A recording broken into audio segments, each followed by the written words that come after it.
¿Le parece, profesor, que iniciemos?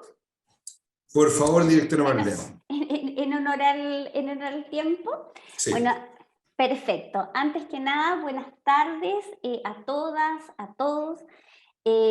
Agradecer que nos acompañen en esta tarde, en este precioso webinar que hemos preparado entre dos escuelas de nuestra Universidad de Bernardo O'Higgins, entre la Escuela de Periodismo y la Escuela de Trabajo Social. Así que tremendamente agradecida con cada uno de ustedes. En esta oportunidad hemos preparado una ponencia bastante interesante que la hemos titulado de la siguiente manera: Comunicación y construcción social frente al riesgo y vulnerabilidades en comunidades en contexto de pandemia. Sabemos la situación que estamos viviendo, una situación compleja, no solamente a nivel nacional, sino que a nivel global. Bueno, por eso tenemos acá dos grandes ponentes que nos van a acompañar. En este caso va a estar la profesora Imelda Manso, ¿verdad? Y además la profesora Diana Neri. Vamos a dar inicio a nuestras ponencias y vamos a comenzar con la profesora Imelda Manso, quien es trabajadora social, cuenta con una maestría en urbanismo, es académica de la Escuela Nacional de Trabajo Social de la Universidad Nacional Autónoma de México, UNAM, es investigadora en las áreas de espacio público, protección civil y participación comunitaria. Ha participado en diversas instancias, miembro de la Comisión Representante de la Escuela Nacional de Trabajo Social ante la Asociación Mexicana de Instituciones Educativas de Trabajo Social, es miembro del comité organizador del Coloquio Interno de Problemática Urbana, una mirada desde el trabajo social, realizado en la Escuela Nacional de Trabajo Social de la UNAM, tutora de grupo en la Escuela Nacional de Trabajo Social de esa institución de educación superior, miembro del jurado de exámenes de grado tanto a nivel de licenciatura como en la especialidad de modelos de intervención con mujeres, autora de diversos artículos, tales como Contribuciones al análisis de la familia en el espacio público urbano, Comunidad urbana en el espacio público, Aproximación analítica a las interrelaciones entre género, desastres y cambio climático, vulnerabilidad socioambiental en la Ciudad de México, el suicidio desde una perspectiva socioeconómica cultural. O sea, un tremendo currículum de nuestra profesora Imelda. Profesora, le damos la más cordial de las bienvenidas y muy agradecida por estar acá con nosotros. Muchas gracias. Pues muchísimas gracias por la invitación, por esta oportunidad que se nos brinda de compartir espacios y dialogar un poco sobre la vulnerabilidad del riesgo, la gestión y en concreto desde este punto que nos convoca como trabajadoras sociales, ¿no? Agradecer a la doctora Marlene Lineros, al doctor Fernando Seymour, justamente esta participación. Y bueno, para poder compartir presentación también e iniciar con ello, vamos a concebir justamente como... ¿me pueden decir si ya se puede ver ahí la presentación? Perfecto, Imelda, ningún problema. Muchísimas gracias. Pues bueno, he denominado a esta presentación del día de hoy Construcción de vulnerabilidades y gestión social de riesgo en la ciudad, en tanto que evidentemente podamos partir de ciertos temas de atención en la misma, iniciando por unos referentes teórico-conceptuales, la relación de estos en el contexto urbano, nuestra participación como trabajo social y finalmente algunas consideraciones, ¿no? Bueno, primero que nada, poder partir en el sentido de que todos los fenómenos o la existencia de los fenómenos, sean de origen natural o antrópico, han existido a lo largo de la historia, teniendo en este sentido los de carácter geológico, hidrometeorológico, químico-tecnológico, sanitario-ecológicos, socioorganizativos, ¿no? Y que ahorita pues vemos en diversas partes del mundo la presencia de algunos de estos, ¿no? Y que por ahí entonces desde esta presencia justamente es desde donde se les ha atendido a partir de diferentes paradigmas, ¿no? Uno de ellos, el de las ciencias naturales, que enfatiza su carácter de intervención desde la perspectiva instrumental, de donde surgen justamente pues todos los sistemas de alertamiento de alguna manera en cuestión de sismicidad, seguimiento de huracanes, vulcanología, etcétera, ¿no? Es decir, abocándose a una perspectiva técnico-ingenieril que poco trabajó en un inicio o poco se vincula de alguna manera a factores de carácter económico, social o territorial en un principio, ¿no? Esto lo deja a un paradigma de las ciencias sociales, que es donde nos sentamos como trabajo social justamente para poder hacer los planteamientos o posturas de análisis al respecto, ¿no? Cuyo paradigma entonces se basa en una perspectiva disciplinar desde un contexto multitransdisciplinar donde adopta elementos teóricos, metodológicos, sí instrumentales, sí estructurales, pero lo importante de ello también es que los identifica como parte de un proceso sistémico donde los múltiples factores tienen incidencia en el contexto del riesgo, la vulnerabilidad y en consecuencia el desastre, ¿no? Para ello es importante entonces concebir que diferentes categorías de análisis, ¿no? Algunas de estas, el riesgo, que ya en algunos contextos de la época antigua, por ejemplo, se situaba el manejo del mismo a partir de la concepción de como una escala humana, o en una escala humana, ¿no? Es decir, del sujeto que era osado, valiente, arrojado, y que en ese sentido pues implicaba una mirada muy puntual del riesgo en el sujeto, ¿no? En la época moderna esto se modifica, ¿no? Y el riesgo pasa a ser concebido a una escala territorial, donde los diversos factores de la dinámica en su momento pues van denotando ciertos elementos que fungen como elementos de amenaza y riesgo, y en consecuencia este mismo se conciba ya no solo en la persona, sino a una escala territorial, ¿no? De ahí entonces que este cambio en la forma de vida que se sitúa en un contexto de una modificación que se enfoca justamente a patrones diversos económicos, políticos, sociales y territoriales, hace que se geste una vulnerabilidad diferencial de acuerdo a una desigual distribución de la riqueza, a que esta entonces se conciba de manera estructural y donde entonces la amenaza más la vulnerabilidad resulta en el riesgo, ¿no? Y entonces el riesgo justamente se entiende pues como todo fenómeno natural o antrópico que produce cambios en el entorno. En ese entorno donde evidentemente tenemos una concentración de población, mientras que la amenaza es la probabilidad de ocurrencia de este fenómeno, del riesgo, ¿no? Y la vulnerabilidad, la susceptibilidad de daño de la población ante la ocurrencia de ese riesgo, es decir, sobre la capacidad o incapacidad de recuperarse de los efectos de este. Estos conceptos es importante su manejo porque finalmente cuando se establece una relación de vulnerabilidad, lo dicho por lo cual a partir de la visión sistémica del enfoque de las ciencias sociales, pues evidentemente es importante considerar los múltiples factores que existen y que colocan a la población en contextos de vulnerabilidad, ¿no? Al respecto, algunos otros planteamientos de Anderson y Woodruff que retoman los de Cannon a su vez son importantes porque se van planteando categorías sociales, ¿no?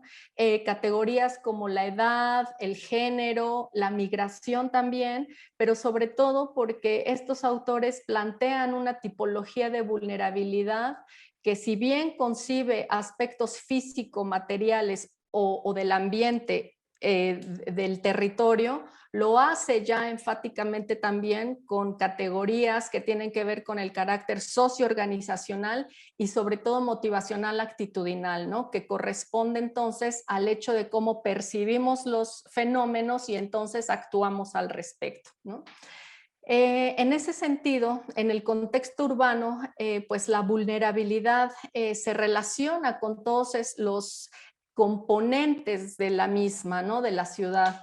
Y se enfoca a este contexto de la estructura, de la forma y la función de la ciudad, así como con las características de los diversos grupos sociales que existen en estos espacios y que entonces a través de sus estilos de vida, de sus modos de vida, van determinando de alguna manera también el contexto de la propia vulnerabilidad, ¿no? Así es entonces que la vulnerabilidad se puede distinguir como un proceso socioterritorial en el que se ven incluidos los aspectos del medio natural, los aspectos del medio artificial o construido, pero también aquellos que tienen que ver con todo el contexto social en función de las características de la población, de las prácticas sociales, y donde justamente esta vulnerabilidad se asume como un proceso de construcción donde la escala humana y la escala social justamente, aquello, y es donde entra pues en importancia los planteamientos de Canon del cómo concebirse justamente esta mirada de lo actitudinal, pero también lo socioorganizativo, porque hay variables o categorías de análisis como la edad, la ideología religiosa, la política, la escolaridad, la capacidad económica, el género, que modifican justamente la vulnerabilidad de la población o de los grupos sociales, ¿no? Y en consecuencia hace justamente que se viva, que se perciba de diferente forma el riesgo, la vulnerabilidad y se construya entonces de manera diferente la representación social de estos, y lo cual haga que se viva de manera diferente, ¿no? No es lo mismo el riesgo, la vulnerabilidad para un grupo de población de edades de la infancia que para adultos mayores, por ejemplo, ¿no? Que se viva de manera diferente de acuerdo a los roles en que han sido distinguidos socialmente hombre, mujer, y que entonces estos roles expongan a cierto tipo de riesgo más a unos que a otros, ¿no? Entonces también en ese sentido, estas formas de representación del riesgo, la vulnerabilidad, que si bien parten desde una perspectiva individual, en el grupo y en la comunidad reflejan también la forma en la que asumimos esa propia vulnerabilidad, ¿no? Esto es importante porque finalmente las decisiones o las omisiones que se hacen al respecto han colocado a la ciudad en contextos, hablando de la ciudad en sentido general, ¿no? En contextos de vulnerabilidad a partir de las propias formas de habitabilidad de los grupos sociales, la forma en la que se ocupan los espacios, la organización en estas, y que hace entonces también que las diferentes políticas urbanas en términos del desarrollo pues están alejadas un poco de esta integralidad de la noción de la vulnerabilidad, en tanto que finalmente al establecer un proceso de zonificación del suelo, es claro que que se delimita cierta vulnerabilidad diferencial de acuerdo a estos territorios, pero si a eso agregamos que no se respete la normatividad, como en el caso de las imágenes que tenemos acá, ¿no? Donde una gasolinera está a menos de 1 kilómetro de una escuela, o donde tenemos el caso de que en contextos en uso de suelo de vivienda haya la posibilidad donde existan cohetes o demás, pues evidentemente nos colocamos en diferente contexto respecto al riesgo, ¿no? Y por otro lado, pues también todos aquellos elementos que se sitúan en una falta de aplicación de la ley, el que no se respeten leyes como la de establecimientos mercantiles en la Ciudad de México, donde pues se invadan espacios públicos, donde la especulación del uso de suelo permita los cambios en estos o no los permita legalmente, pero se asuma una incompatibilidad de usos donde finalmente a corto o largo plazo pues tenemos escenarios donde ante algún fenómeno natural pues evidentemente estos inmuebles se vean dañados, ¿no? Y lo lamentable justamente, pues que afecte la vida humana, ¿no? Como lo hemos visto recientemente también, pues con la lamentable caso, ¿no? El que se haya caído uno de las líneas del metro en la Ciudad de México y que autoridades hayan dicho que fue un incidente, ¿no? Entonces, pues en ese sentido es justo esta quebranto a reglamentos urbanos que tiene que ver con niveles de construcción, con uso de suelo, con asentamientos humanos, con manejo de residuos, con el manejo de las sustancias peligrosas, transporte, instalación de anuncios espectaculares, etcétera, ¿no? Que finalmente estos en un contexto de la estructura urbana, pues van determinando también el grado de vulnerabilidad al que está expuesta la población. En ese sentido, es importante reconocer que la vulnerabilidad social, aquella identificada por Torrico y otros autores como el grado de organización y cohesión interna de las comunidades o sociedades en riesgo, que inducen a su degradación y limita su capacidad de prevenir, mitigar o responder a situaciones de desastre, evidentemente nos coloca con una posibilidad como trabajo social insuperable de poder intervenir en estos contextos, ¿no? Donde evidentemente las decisiones que toma el hombre es lo que nos va colocando justamente en este sentido de vulnerabilidad, ¿no? Entonces es importante considerar justamente cómo se coloca la ayuda, ¿no? Esta ayuda tan históricamente reconocida por nuestra profesión, perdón, pero que finalmente asentada en la acción social marque justamente una diferenciación en esa ayuda movida solo por la solidaridad y una ayuda basada en procesos metodológicos, recursos justamente que nos da la profesión, ¿no? Que distingamos también, que nos dé la posibilidad de identificar cuál es el objeto de estudio de la profesión ante el contexto de desastre, en el antes, durante y después, y que nos permita justamente identificar las funciones de trabajo social en esta triada de acción, ¿no?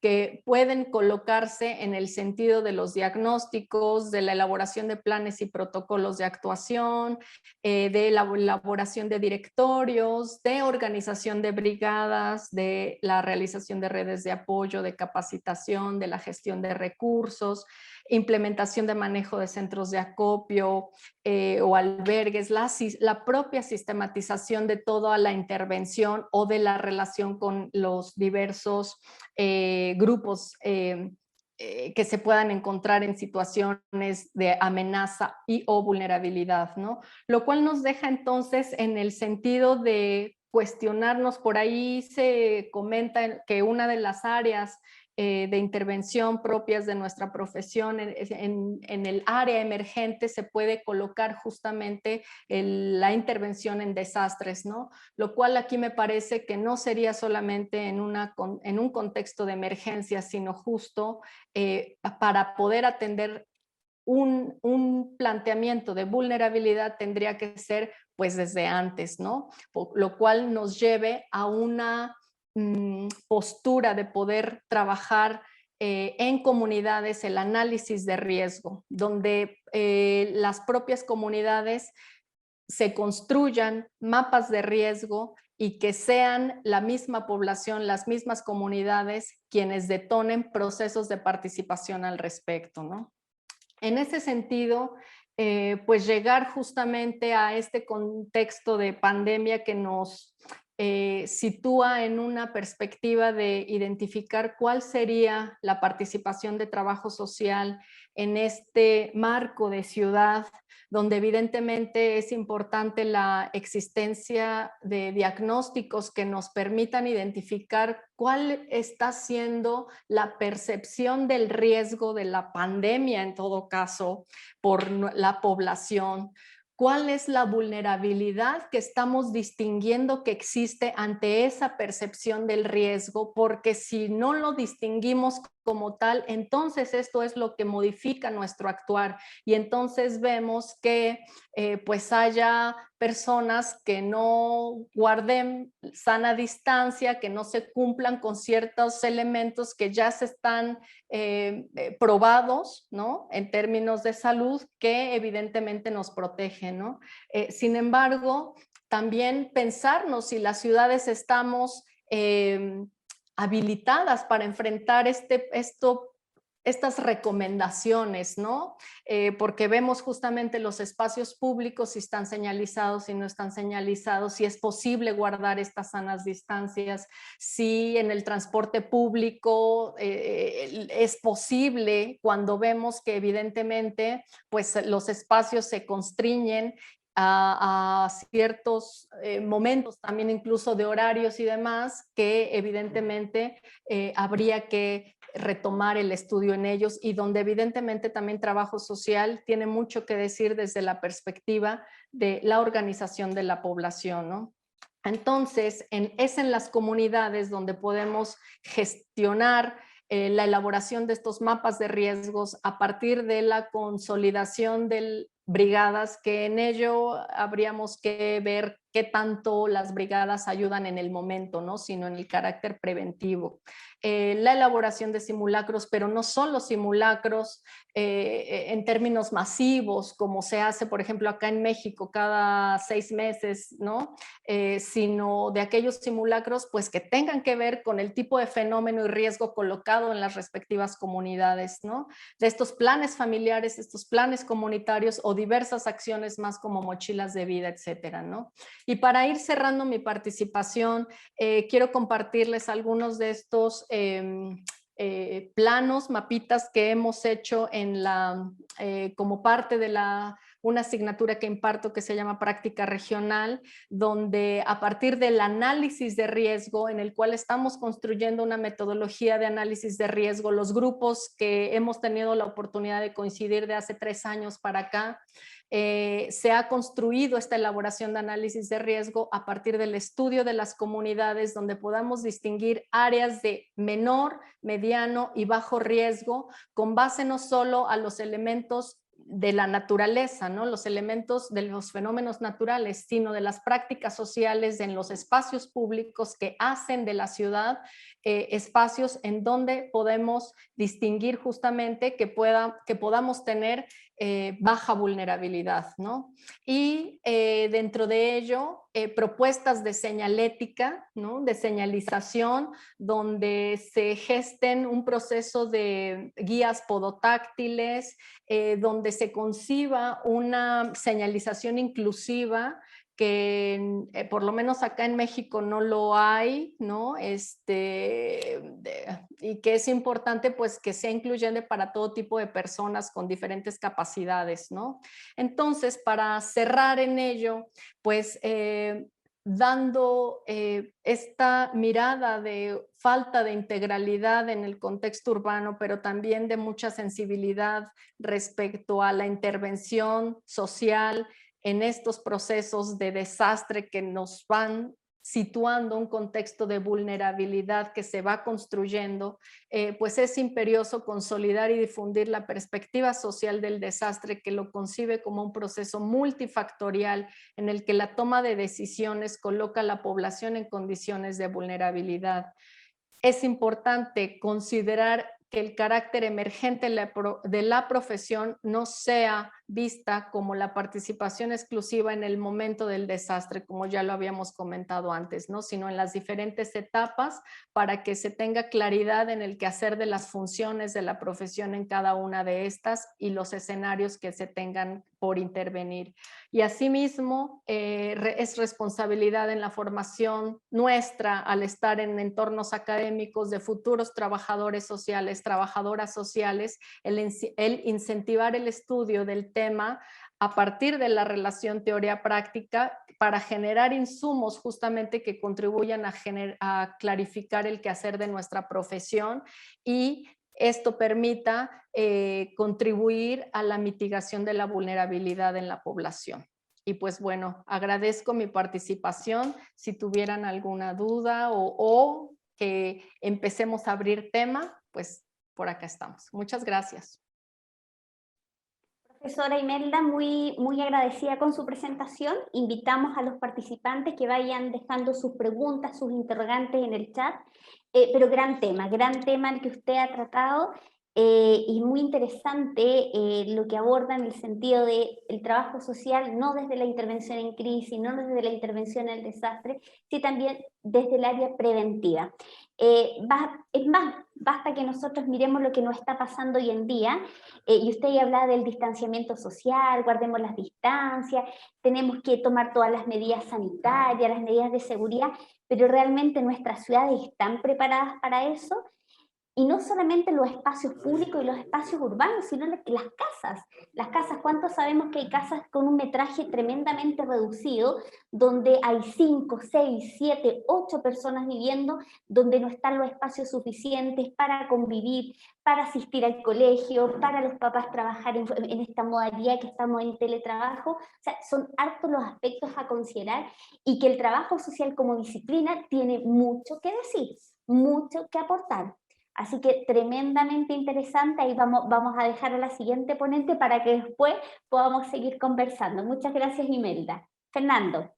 Muy bien, Marlene. Bueno, con Marlene Linero, directora de la Escuela de Trabajo Social de la Universidad de Nardo Higgins, pensábamos en este webinar y dijimos, bueno, tenemos que trabajar de manera interdisciplinaria, así está funcionando y así nos lo exige esta pandemia. Además, y a partir de lo que ha planteado la profesora de la Universidad Nacional Autónoma de México, Imelda Manso, vamos a dar paso entonces a nuestra otra expositora, Diana Medina. Nos vamos a ir al lado de la comunicación, ¿no? Más propiamente tal, comunicadora social, con una maestría en ciencias políticas.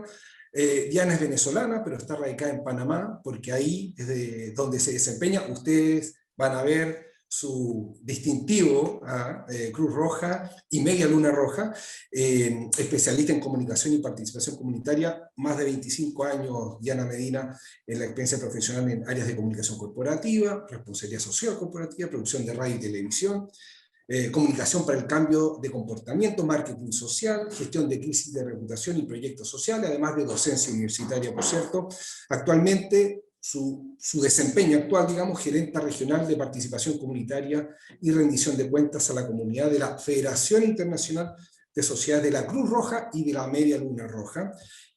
Ha participado, y permiso Diana, lo voy a mencionar porque nos parece muy interesante dar contexto, ha participado en terreno, presencialmente, ¿no? En proyectos y operaciones de emergencia como el terremoto de Ecuador, 2016, el huracán Matthew en Haití, 2016 también, el huracán Irma en Cuba, 2017, ese mismo año el huracán María, la epidemia Zika, migraciones, bueno, y obviamente ahora, en pandemia, ¿no? COVID-19 totalmente ahí trabajando. 4 ejes que quiero mencionar para ya darle la palabra a Diana Medina, 4 ejes en los que ella se desempeña desde sus labores, ¿no? Ahí, claro, en Panamá particularmente, pero para toda América, agrupando a las 35 sociedades nacionales de la Cruz Roja en América, 4 ejes: participación comunitaria y retroalimentación, comunicación del riesgo, comunicación para el cambio social y comportamiento, y la abogacía basada en datos empíricos. Un especial agradecimiento a José Alberto González,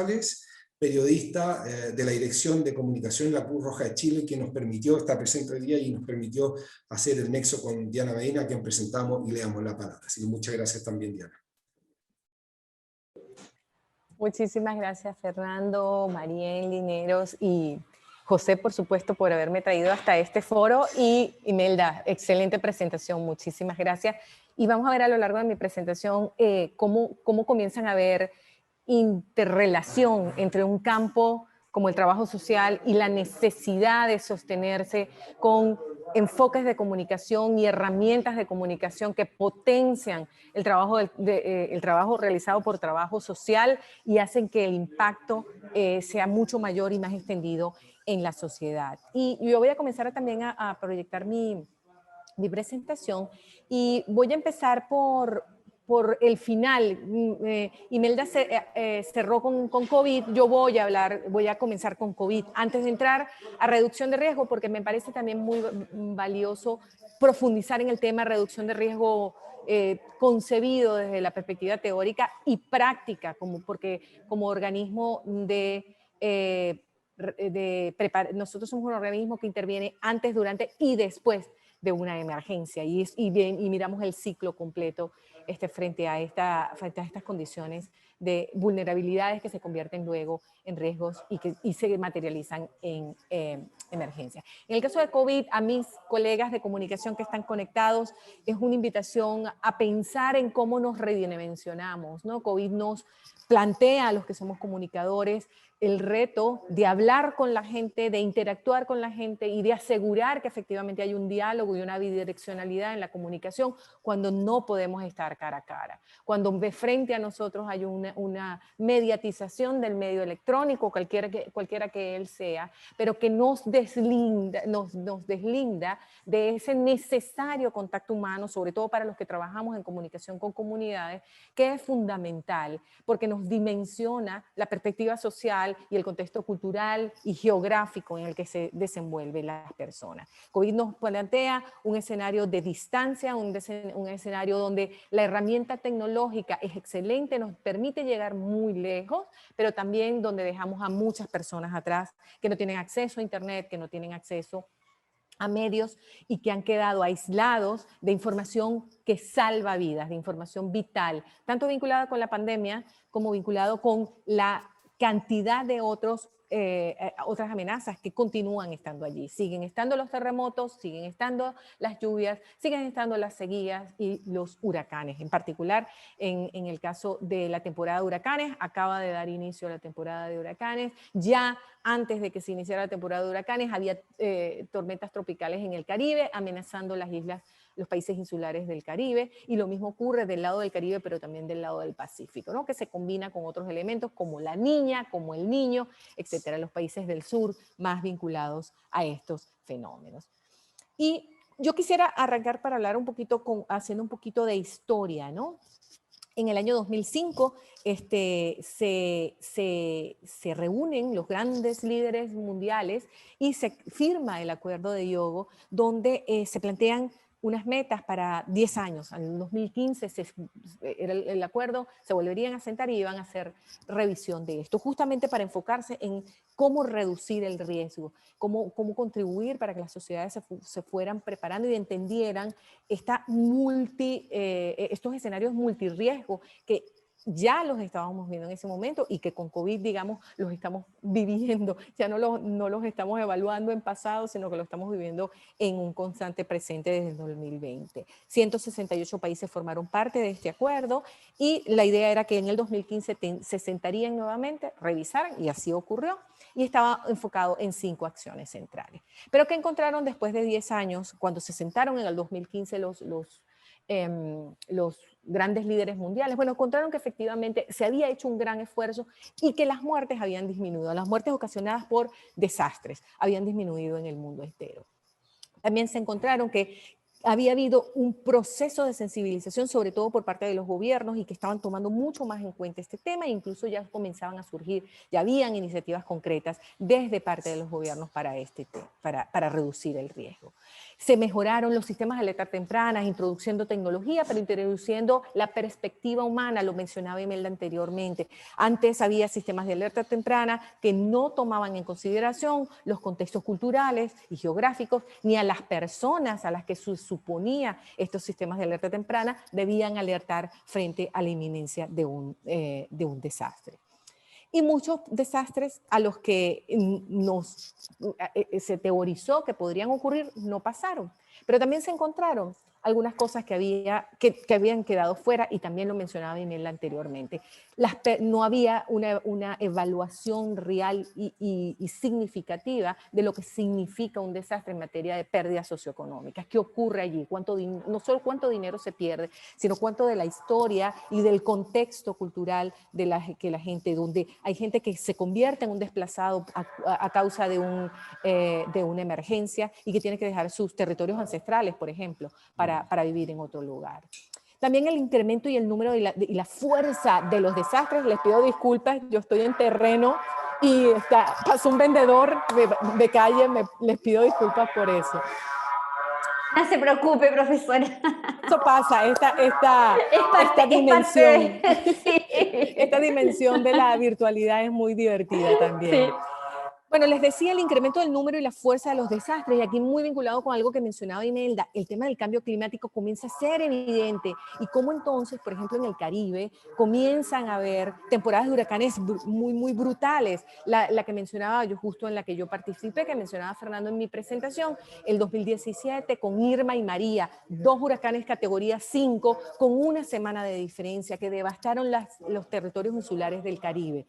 Y esa brutalidad de estos fenómenos vinculado con todo lo que está ocurriendo con el tema cambio climático, y que está es el punto siguiente, y la necesidad de que comencemos a actuar en este sentido. También surgieron nuevos riesgos, obviamente, el tema de las migraciones, sobre todo en el caso de América, mucho más palpable, un crecimiento de poblaciones que se mueven de un lado a otro, con poca preparación por parte de los gobiernos para atender a estas poblaciones que se mueven. Entonces, ahora se plantearon un nuevo reto, a cómo avanzamos en estos próximos años, y se plantearon una meta al 2030, y ahí se firma en los acuerdos de Sendai para la reducción del riesgo de desastres, que básicamente la propuesta de Sendai es prevenir nuevos riesgos y catástrofes y reducir los existentes, lo que ya hemos evaluado, mediante la aplicación de medidas económicas integradas e inclusivas, estructurales, jurídicas. Mirar, como decía bien Imelda en su presentación, la perspectiva del riesgo de una dimensión mucho más amplia y holística, donde el ser humano está en el centro, porque al final quien sufre de los impactos es el ser humano, pero también entendiendo que el ser humano es también protagonista desde la perspectiva del impacto que su actividad hace sobre el ambiente, y por eso es tan importante centrarse también en el análisis del cambio climático. Y se fijaron 4 prioridades muy sencillas: comprender el riesgo, trabajar en la investigación, en los datos, en lo que lo comentaba muy bien Imelda anteriormente, y en la sensibilización, una sensibilización transversal, que todas las personas conozcan del riesgo y conozcan desde la base de la comunidad qué hacer frente a él, cómo prepararse, cómo hacer esos análisis de riesgo alrededor de la comunidad, y cómo nos preparamos porque, digamos, desde la perspectiva de Cruz Roja, nosotros decimos la comunidad tiene que ser la primera que responde ante una emergencia, porque es la que está allí, y son los únicos que son capaces de llegar inmediatamente. La Cruz Roja, los bomberos, cualquier otra organización que luego viene a responder, llegan mucho más tarde, ¿no?, de lo que ha ocurrido.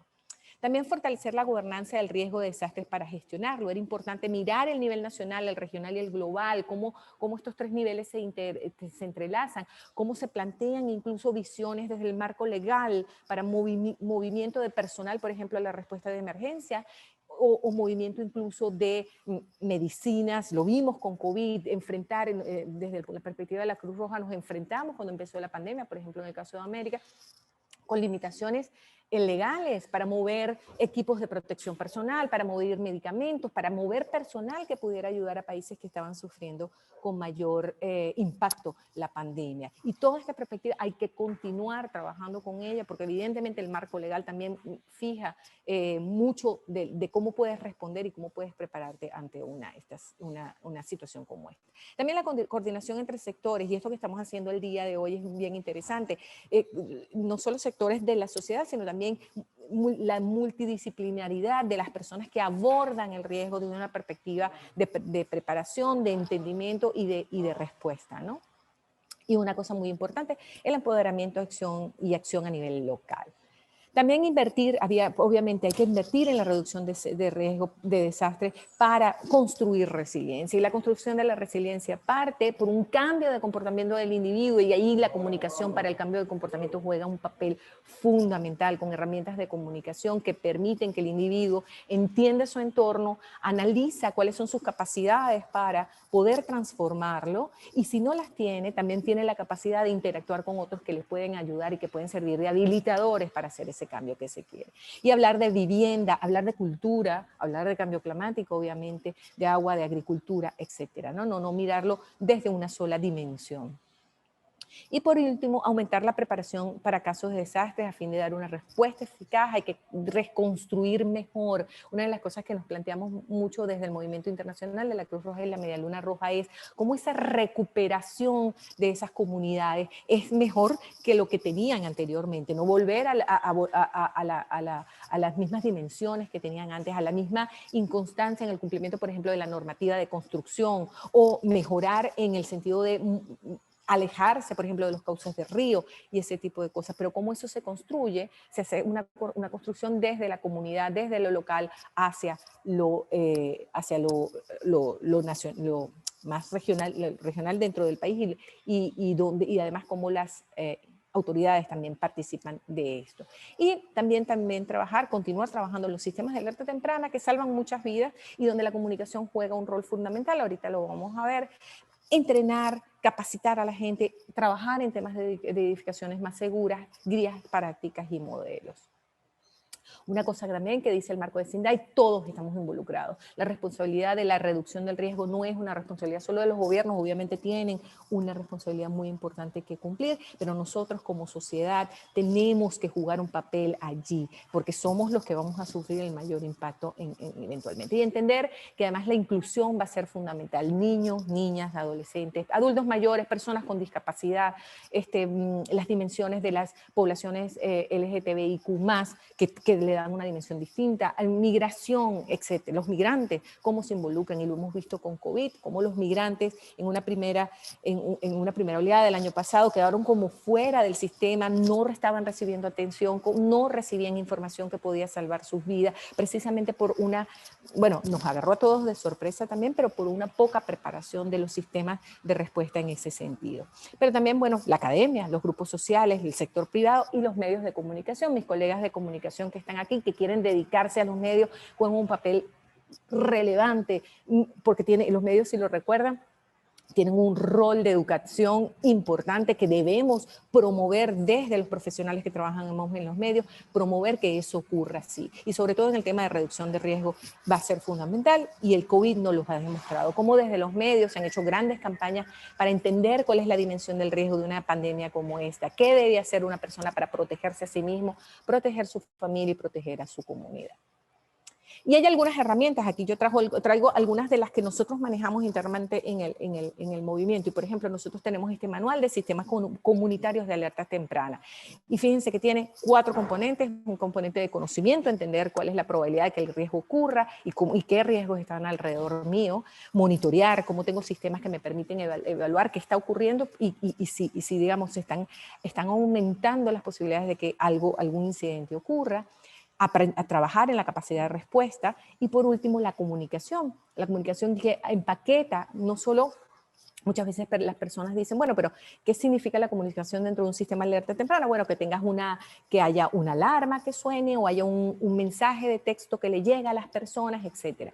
Pero si las personas no conocen el significado de la alarma, o si las personas no tienen acceso a un teléfono celular, o si las personas no entienden el mensaje que está llegando porque hablan otro idioma, va a ser muy complejo que las personas actúen en consecuencia y se protejan frente a un desastre. Por eso es muy importante que los profesionales de la comunicación, en conjunto con profesionales como de trabajo social, puedan construir herramientas de comunicación, mensajes que permitan llegarle a la mayor cantidad posible de las personas con claridad, y que les permita, nosotros siempre decimos, la información salva vidas, pero solo salva vidas si está construida de manera tal que cuando yo la emito, las personas la entienden y pueden actuar en consecuencia, les permiten tomar una decisión que salva sus vidas y las de otras personas. Esto es un poco lo que tenemos, el análisis que hacemos en ese manual. Por ejemplo, los mitos y realidades. Y aquí les pongo, por ejemplo, un mito. Por ejemplo, muchas veces dicen, no podemos informar que viene un huracán. Les pongo un ejemplo nada más. No es necesariamente el mejor, pero no pueden, porque la gente se asusta y entran en pánico y no pueden resolver. Eso solo ocurre si primero la información no es dada de manera correcta, y segundo, las personas no entienden la dimensión de lo que se están enfrentando y no saben qué hacer. Y aquí la construcción desde una visión de comunicación, donde el mensaje se estructura de manera tal que al final hay un llamado a la acción que es fácil de implementar para una persona que tiene pocas herramientas, es muy importante. Por eso este trabajo coordinado va a ser fundamental en cara a producir mejores planes.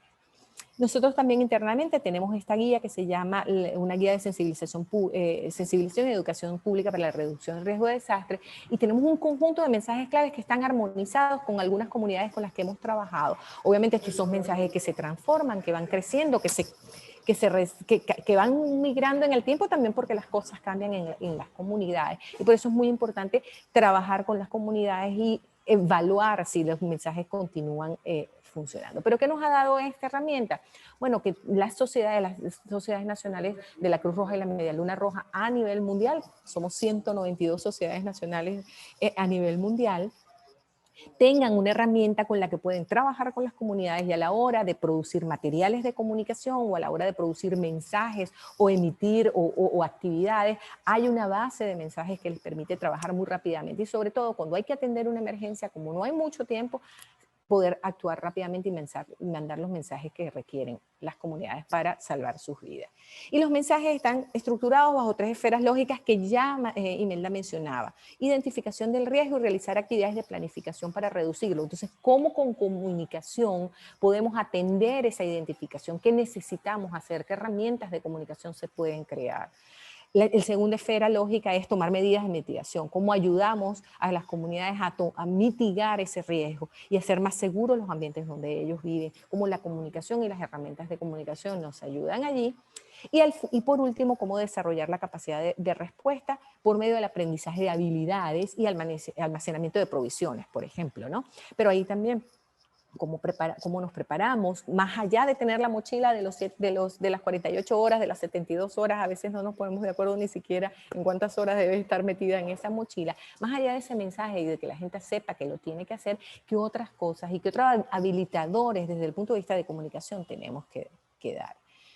Y aquí les traigo un ejemplo de adaptación de mensajes. Por ejemplo, típicamente se aconseja en personas que viven en zonas de riesgo de terremotos, y ustedes son especialistas porque viven en Chile, uno de los países que mayor riesgo tienen en este sentido. Se aconseja mantener zapatos de suela dura al lado de la cama, porque, digamos, cuando hay un terremoto, ustedes lo deben haber vivido, si se quiebran los vidrios, uno se levanta, se corta los pies, ya no puede ayudar, no se puede ayudar a sí mismo y ya no puede ayudar a otros, ¿no? Entonces es una lesión que implica desviar la atención quizás de un equipo médico para curar los pies, pero de otras personas que están mayormente heridas, pero tampoco, sobre todo, no nos da la posibilidad de poder nosotros movernos y quizás ayudar a otros.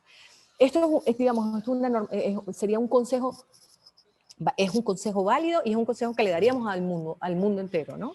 Sobre todo las personas que viven en zonas sísmicas. Sin embargo, hay culturas donde los zapatos se dejan en la puerta de la casa. Entonces, ¿cómo trabajamos desde la comunicación para que una herramienta tan sencilla como sería tener los zapatos cerca de la cama, pero que va culturalmente en contra del país o donde nosotros vivimos, para que ese tipo de pequeñas soluciones puedan integrarse a las dimensiones culturales que tienen las comunidades con las que trabajamos? Esa es una preocupación que nosotros siempre tenemos, y obviamente porque además, como organización humanitaria, tenemos un mandato de no hacer daño con nuestra gestión, y parte del no hacer daño pasa por entender las dinámicas culturales y geográficas de las personas con las que trabajamos. Entonces, bueno, ese es el tipo de análisis que desde la perspectiva de la comunicación nosotros hacemos.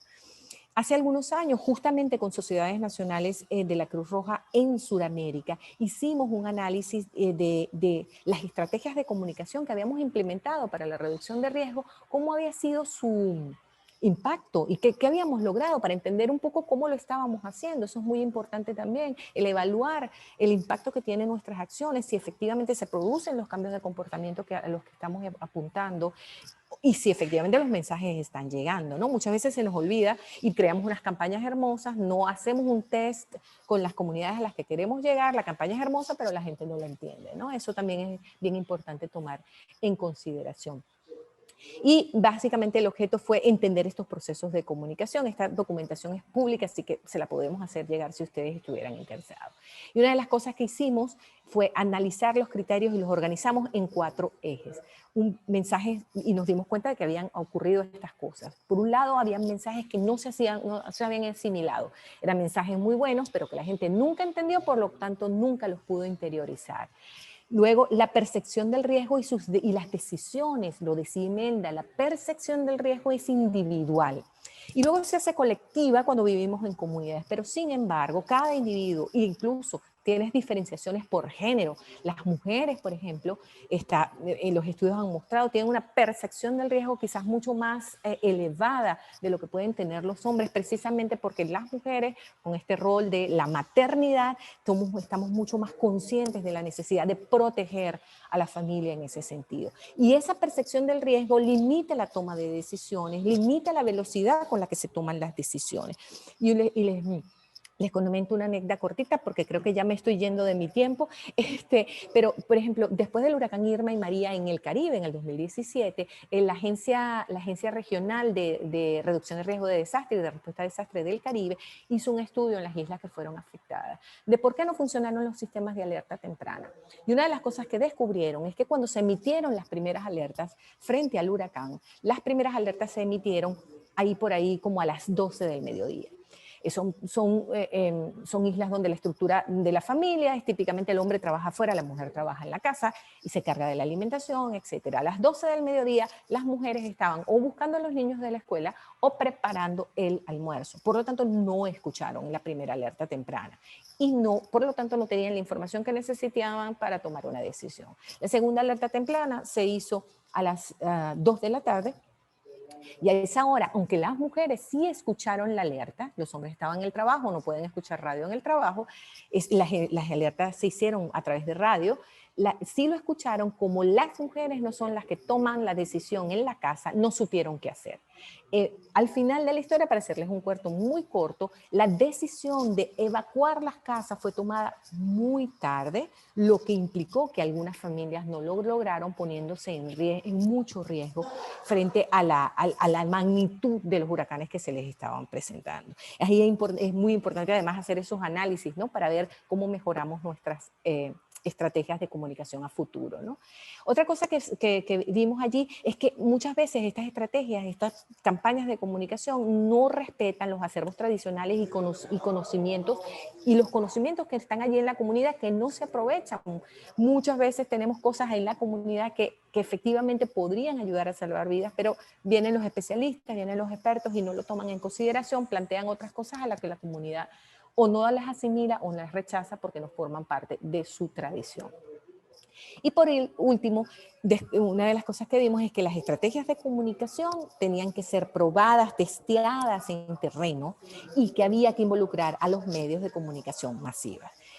Aunque haya mucho dinamismo dentro de las comunidades con sus medios comunitarios de comunicación o incluso con estos temas ahora con los grupos WhatsApp, etcétera, etcétera, los medios de comunicación masiva continúan siendo una referencia, sobre todo en nuestro continente. Y en especial la radio. La radio sigue siendo un medio poderosísimo en este sentido porque muchas veces la radio llega donde no llega ninguna otra cosa, ni siquiera el internet. Y esto es un poco lo que veíamos con el tema de cada una de las dimensiones. Por ejemplo, en el caso de mensajes no asimilados, los códigos que se utilizaron, palabras que la gente no entendía o no se pensó en el público joven, entonces el público joven no le interesó el mensaje, ¿no? Un poco el conocimiento del entorno, cómo son las dinámicas comunitarias, quiénes son los líderes. Con relación a la percepción del riesgo, bueno, cómo se percibe, cómo es la comunicación multipropósito, ¿no? Que te sirva para mujeres, niños, hombres, tomadores de decisiones, etcétera, ¿no?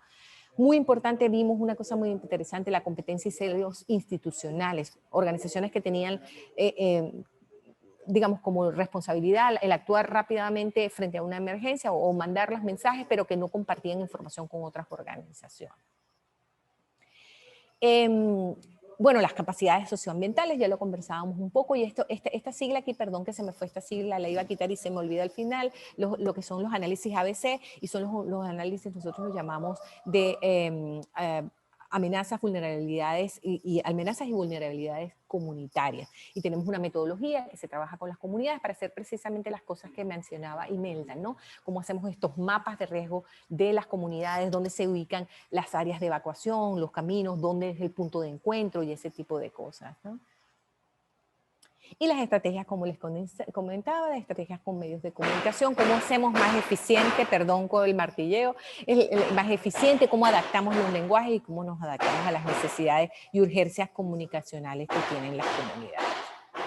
Eso, digamos, es lo que les traía yo para presentarles el día de hoy y un poco recordarles la dinámica que nos ha planteado COVID, si bien nos aleja de las comunidades, también nos ha invitado a repensar como comunicadores cómo llegamos a la gente, qué medios utilizamos y cómo nos las ingeniamos para efectivamente continuar cerca de esas personas, en especial en el caso de nosotros como organización comunitaria, continuar cerca con las personas que necesitan nuestro apoyo. Muchísimas gracias. Muchas gracias, Diana.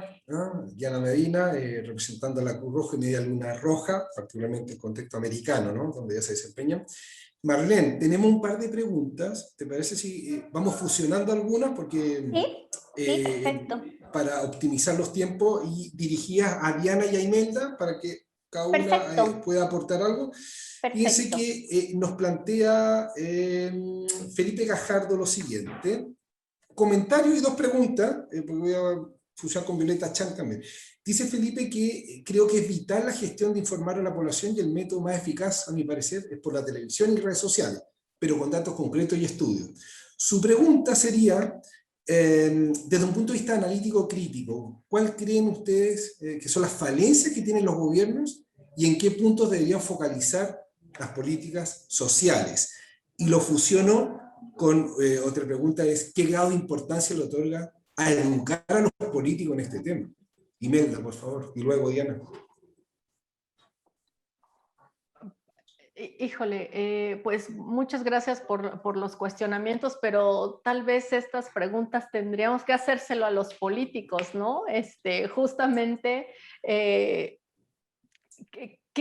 se necesita para tomar una decisión donde se considere a la población y no se conciba exclusivamente el bien en función de un desarrollo económico que va a favorecer a algunos cuantos, ¿no? O bien, ¿qué pasa con la inexistencia de la toma de decisiones, ¿no? Que también en esa lógica pues va colocando a las respectivas entornos en un contexto de vulnerabilidad. Educar a los políticos me parece que no se trata de educar, sino de quiénes son nuestros políticos, ¿no? También, y no me quiero meter mucho en ello, también que próximo estamos acá por elecciones y demás, ¿no? Pero finalmente tenemos algunas personajes que justo son de la farándula, que son del área de los deportes, que vaya, en el entendimiento en que justo hay un grupo que pueda asesorar a estos, pues entonces yo creo que hay que fortalecer muy bien todas las aristas en los que tengan que tomar ellos la decisión respecto al manejo del riesgo, de la vulnerabilidad, de los desastres, para que entonces favorezca realmente a las comunidades, ¿no? La política social, evidentemente, o la política pública que atañe respecto al manejo de estos elementos, pues evidentemente tiene que estar tocada por o debe ser transversal, ¿no? No podemos hablar ahorita de una política pública que atienda solamente el carácter económico o lo sustentable o lo social, ¿no? Y el hablar en este sentido de lo social respecto al manejo de la vulnerabilidad, del riesgo, pues evidentemente tendría que estar tocado por contextos de comunicación, de cómo nos acercamos a las poblaciones, de cómo si bien favorecemos contextos económicos, pero que estos también detonen procesos de integralidad en el territorio y que no a su vez generen mayores riesgos, ¿no? Y de momento, y ahorita me gustaría después de la participación de Diana, pues tocar algunos elementos que a lo mejor podamos ahí compartir. Hay más preguntas, por si acaso. Bien. Diana, por favor. Mira, yo siempre parto del individuo, ¿no? A mí me gusta partir del individuo. Los marcos existen, los países han firmado acuerdos internacionales con la Agencia de Naciones Unidas para la Reducción del Riesgo, los firmantes del marco de Sendai que les comentaba al principio. Hay un tema también de empoderamiento del individuo, de exigir que sus gobiernos armen planes, porque digamos, la visión de la reducción de riesgo no es la visión de un gobierno, es la visión de un Estado. Y tiene que ser el plan del Estado que garantice la continuidad del mismo, no importa el gobierno que venga, pero que haya una continuidad. Y el marco para eso existe. El problema es que muchas veces desconocemos que existen esos acuerdos y esos marcos que permiten que efectivamente si el ciudadano empuja acciones de abogacía interna para hacer eso, haya cumplimiento desde los gobiernos en ese sentido, ¿no? Educación se ha dado, no podemos decir que no ha habido un esfuerzo también por los organismos internacionales y ha habido reuniones globales, reuniones regionales, cada año hay una plataforma regional de reducción de riesgo, cada 2 años es la plataforma global y ahí asisten los gobiernos, se firman acuerdos, se da capacitación. Hay un tema de continuar desde la base, reforzando la implementación de lo que está ahí en esa normativa y en esos marcos internacionales. Podría decir solo un comentario con relación al tema de televisión, el uso de medios televisión y redes sociales. Sí, son medios poderosísimos, pero ¿qué pasa con el que está afuera? Siempre lo pregunto. Con el que se queda, con el que no tiene internet porque vive en zonas remotas y donde la televisión no llega. Y eso yo a mis colegas de comunicación los llamo a pensar y reflexionar sobre eso. ¿Qué tenemos que hacer? ¿Cómo empujamos también acciones desde la profesión, pero también que se traducen hacia los gobiernos de cómo garantizamos que las personas, en el caso de la pandemia, están recibiendo la información que necesitan tener para evitar rumores, desinformaciones? Ahora con la vacuna lo estamos viendo, la cantidad de rumores con la vacuna, la gente que comienza a rechazar la vacuna, básicamente porque no tiene información, no les está llegando información. Diana, ¿me permites un segundito, Fernando? Me gustaría hacer un comentario, en realidad más que comentario, contarles una experiencia que tuve hace muy poco con esto de los medios de comunicaciones. No sé, en la primera semana de marzo, ya me fui unos días de vacaciones, esperando que pasara un poco el contagio, y me fui a una zona de Chile que es la sexta región, que es una playa que sea muy pequeñita, que para llegar es tremendamente complejo, la camioneta saltaba, o sea, era bastante aislado. Y resulta que por esos días hubo un terremoto en otras latitudes del mundo y hubo alerta de tsunami. Y efectivamente hubo alerta de tsunami, pero en el lugar donde nosotros estábamos, esto no funcionaba. No funcionaba. Entonces, al final después, días después que salgo de ese lugar, mi mamá me llama, que estaba muy preocupada, y me dice, hija, hubo alerta de tsunami, y nunca me enteré. Y en ese momento, cuando fue la alerta de tsunami, estaba en la playa. O sea, estaba en la playa, o sea, el riesgo era inminente.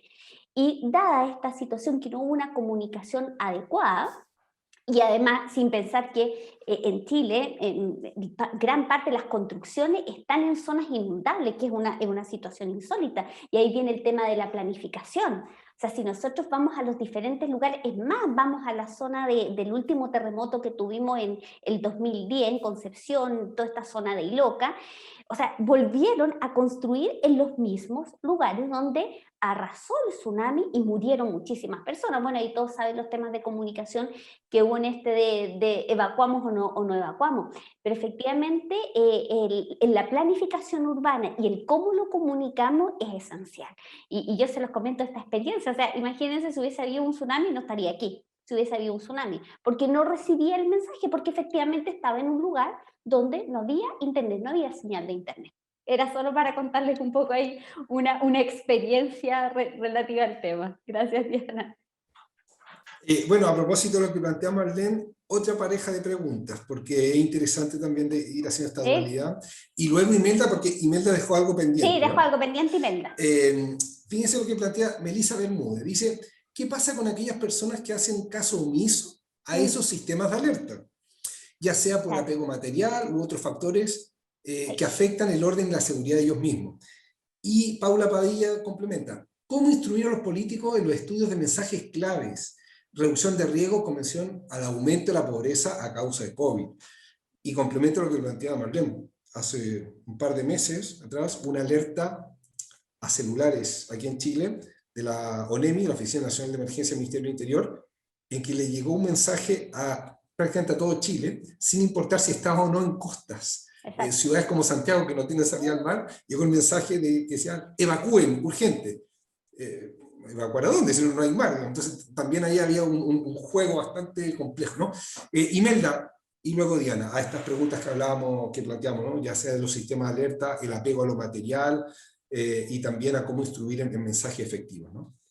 Sí, muchas gracias. Justo en razón de este contexto que se comentó ahorita y que hizo alusión Diana respecto a los medios de comunicación, la televisión y demás, ciertamente, pues desde dónde se está mirando a los fenómenos es la forma en la que se les denomina, ¿no?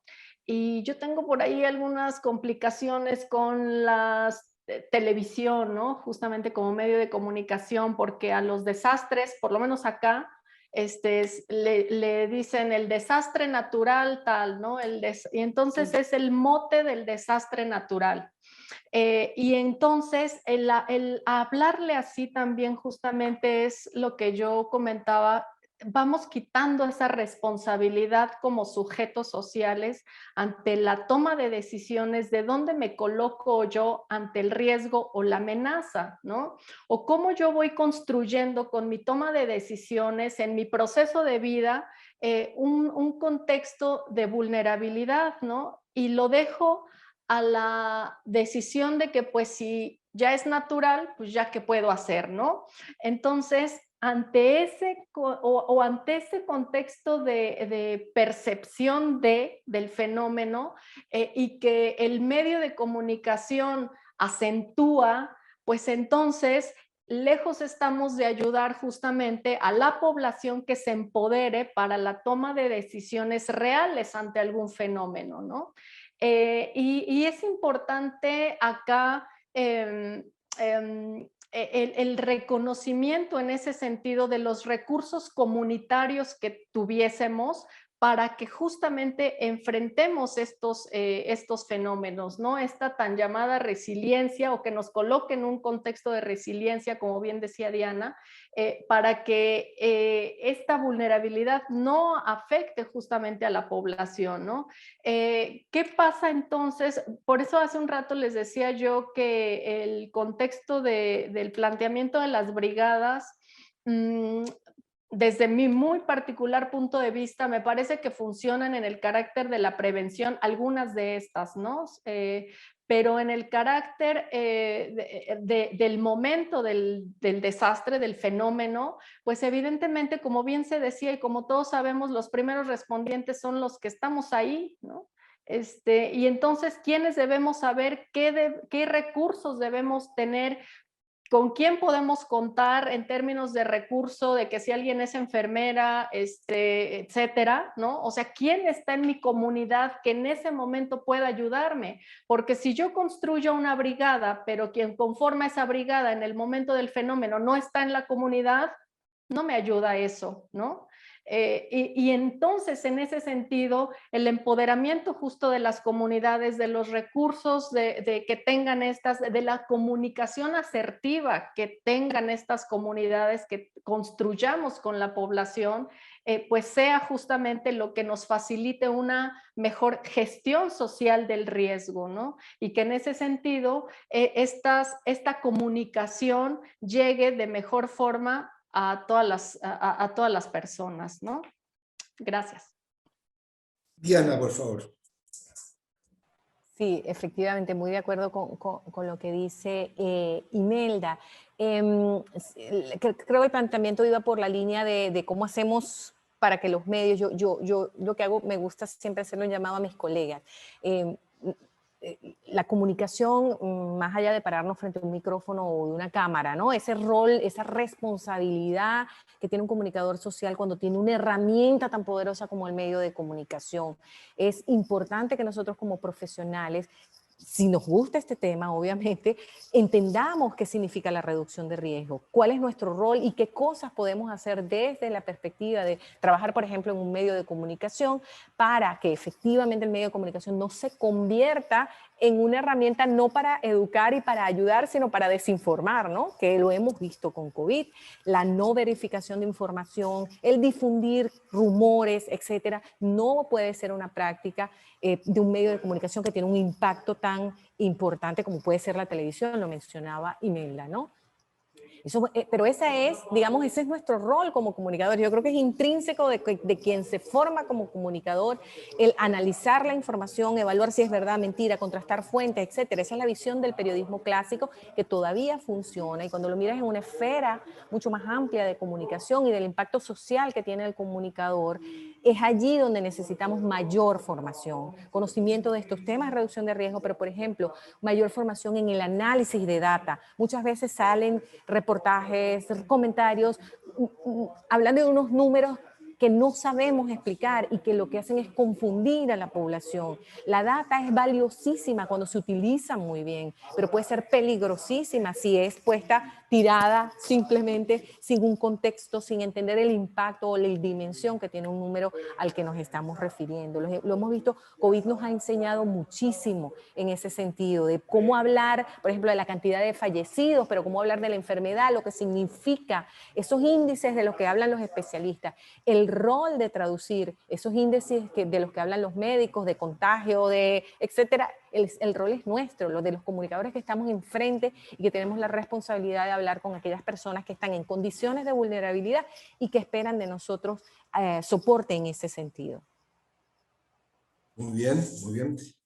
Una última agrupada, 2 comentarios y 2 preguntas, para que agrupemos, porque hay que seguir trabajando, pues hay que seguir haciendo cosas en la vida. Entonces, mira, 2 comentarios primero. Por un lado, nos dice Felipe Cajar, dice: yo creo que es un tema de equidad, porque igualdad es imposible. A las zonas geográficas más aisladas, dar soluciones concretas para que no queden fuera del marco de las comunicaciones. Y lo fusiono con la experiencia de Violeta Chan en Iquique, ciudad del norte de Chile. Dice que recuerda que la ONEMI, la mencionamos, la Oficina Nacional de Emergencia del Ministerio del Interior, determinó que los jardines infantiles y salas cunas, en zona costera de esa ciudad de Iquique, no debían evacuar en caso de alerta, por falta de recursos, pese a los estudios. Sin embargo, comunicaban a toda la comunidad que debían evacuar. Doble estándar, ¿no? No sirve implementar, dice Violeta, campañas y alarmas cuando las políticas son distintas a lo que promueven. El argumento fue sacar a los niños, el argumento fue que sacar a los niños en carros de supermercado podía ser más peligroso que el riesgo de ahogarse, sin respetar ni considerar el mapa de inundación que expuso el municipio creado por expertos en aquel entonces. Políticas públicas macro, decisiones particulares por un lado. Y esos comentarios los vinculo entonces, Víctor ya nos pregunta por cómo subdividir o clasificar lo que serían los casos de vulnerabilidad o de catástrofe, por una parte, y algo más simple aún, pero muy valioso, lo considero, lo que nos plantea, por acá estaba, Javiera Reyes. ¿Vulnerabilidad podría definirse como una falta o déficit de algún recurso? A veces hablamos de vulnerabilidad, pero sería bueno también acotar qué es ser vulnerable, ¿no? A propósito de las catástrofes y de las pobrezas en general. Imelda y Diana, por favor. Y con esto yo creo que ya cerramos. Muchas gracias. Sí, pues vaya, es muy complejo justamente hablar del contexto de la vulnerabilidad, dado justamente las escalas en las que ésta o a partir de las cuales se puede intervenir, ¿no?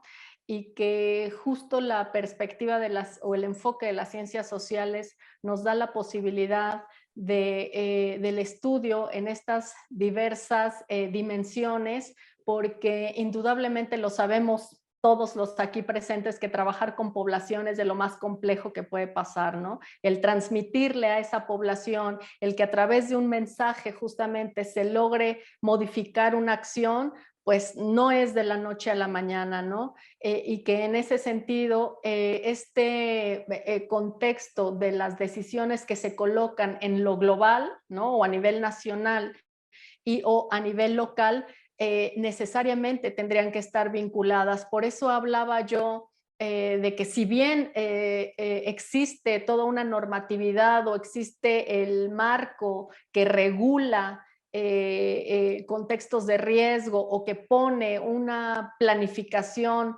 en favor de las comunidades, ciertamente ya en la operatividad o algunas de las normatividades, por ejemplo, en el carácter urbano, pues se alejan un poquito de la mirada de la vulnerabilidad en la propia ciudad, ¿no? Al permitir que se coloquen ciertos anuncios espectaculares, al permitir que exista estos vallas sin la dimensión de saber cuál es la velocidad de los vientos, ¿no? De permitir que se coloquen, es decir, que se amplíe el restaurante a la banqueta, ¿no? Y digo, pues, ¿qué tanto puede ser, no? Podría decir ahí el dueño, ¿no? Entonces, pues nada más que estás arriba de una mufa, ¿no? Que es donde están estos cableado eléctrico y que puede pasar y que ha pasado acá en el centro histórico de la Ciudad de México, ¿no? Alguna explosión de estas, ¿no?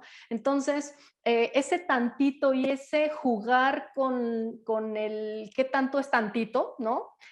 Pues justo nos va colocando en contextos de vulnerabilidad que ciertamente debemos tener claridad en el ámbito de lo local, en las comunidades, de cómo ser conscientes de esto y cómo vivir con esos riesgos, porque evidentemente no hay zonas seguras, ¿no? Pero qué tanto podemos mitigar esta vulnerabilidad en la que nos encontramos y que esto haga que tengamos condiciones para responder de mejor forma o con más tiempo, que nos permita tener más tiempo ante la respuesta, ¿no? Y a la presencia de algún tipo de fenómeno. Y en consecuencia de ello, sí, hablar de vulnerabilidad es hablar de carencias, es hablar de qué tanto tenemos en las comunidades o en sí mismos para enfrentar justamente algunos de los fenómenos que se presenten.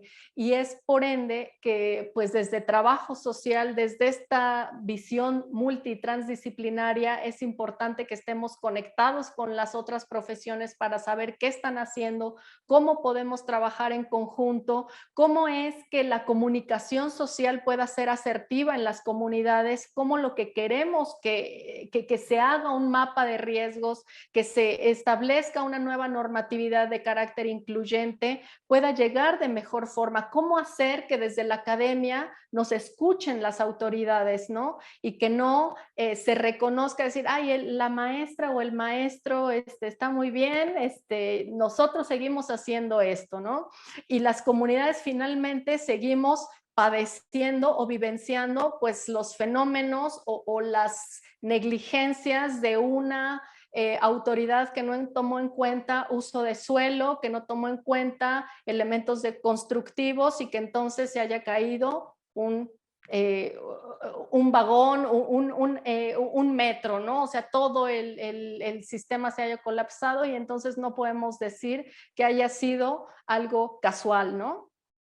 Muchas gracias. Gracias, Imelda. Diana, breve perdón, Sí. Marlene, quedan dos preguntas más, no las podemos dejar fuera. Nos van a retar, yo sé, pero cortito, Diana, para hacerle esta otra parte de preguntas, porque están muy buenas. Yo voy a ser muy cortita, solo voy a complementar el tema de la vulnerabilidad, aparte de lo que ha dicho Imelda, es también un tema de acceso. ¿Cuánto acceso tiene esa persona a salud, educación, una vivienda que le abriga, alimento, medios de vida, etcétera, ¿no? Más allá de todo, adicional al riesgo en el que vive, en su entorno, cuánto acceso tiene para protegerse a sí mismo a través de esos canales que se terminan convirtiéndose en redes de protección para una persona. Cambio. Poder de síntesis, maravilloso. Última, porque de verdad que yo sé que ustedes tienen que seguir en su actividad, podríamos estar infinito. Fíjense lo que nos plantea Tamara. Quizá muchos ya lo han lo han analizado ustedes, pero dice Tamara, ¿qué pasa cuando a nivel latinoamericano los sujetos sociales estamos empoderándonos en conocimientos en cuanto a la verdad de los hechos, pero los gobiernos hacen oídos sordos a estas demandas? Y sumo algo más. Elizabeth Salas, ella es voluntaria de la Cruz Roja chilena, plantea que distanciamiento social en la locomoción colectiva y en las vías públicas para no golpearnos unos a otros. ¿Cómo se puede educar realmente? Más allá de toda la información, ¿no? 30 segundos Imelda, 30 segundos Diana y cerramos. Pues voy a ser igual de concreta como Diana. Me parece que es momento entonces de ir practicando ya la gobernanza social, ¿no? De ir tomando en cuenta esta categoría ya no como la teorización, sino justamente retomarla para poder tomar decisiones desde las comunidades, ¿no? Y pues en ese sentido sean las comunidades las que hablen y empecemos a organizarnos también respecto al manejo de lo que tenemos hoy en día que nos coloca respecto a la pandemia, con los recursos que tengamos, pero que finalmente estos lleguen a una escala donde seamos escuchados. Muchas gracias. Excelente. Diana, yo también breve como Imelda, sumándole a Imelda que ha dicho la gobernanza con Contraloría. Creo que el tema de la Contraloría Social es vital para lograr la transformación desde la base de las normativas legales, de las políticas públicas. Y con relación a la educación, bueno, la comunicación para el cambio de comportamiento se enfrenta a ese tema.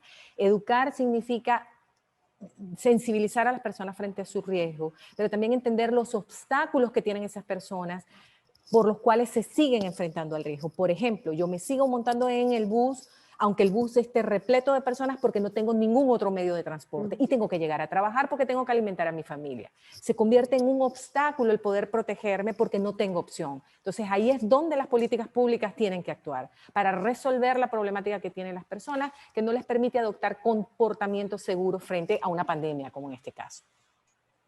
Directora Marlene Linero, tú cierras. Muchas gracias. Nos están echando. Nos están echando. Bueno, antes que nada, agradecer a la presencia acá de Imelda, de Diana, de José. Ha sido tremendamente constructiva nuestra conversación, invitando a todos los participantes a seguir reflexionando. Son temáticas tremendamente importantes, dignas de ser reflexionadas desde diferentes aristas, políticas públicas. Así que muy agradecida a ustedes, Fernando, muchas gracias a la Escuela de Periodismo. Aquí estamos haciendo un tremendo equipo, estamos trabajando aquí de manera multidisciplinar, y a todos y a todas los participantes. Así que damos por terminada nuestra actividad. Muy agradecida a todos y a todas, y que tengan una excelente tarde. Un abrazo para todos. Hasta luego. Un abrazo, muchas gracias. Que estén un abrazo. muy bien. Hasta luego. Gracias. Chao. Muchas gracias a la Dirección de Extensión de la Universidad de Bernardo Higgins. Muchas gracias, la dirección. posible que estemos aquí. Chao, chao.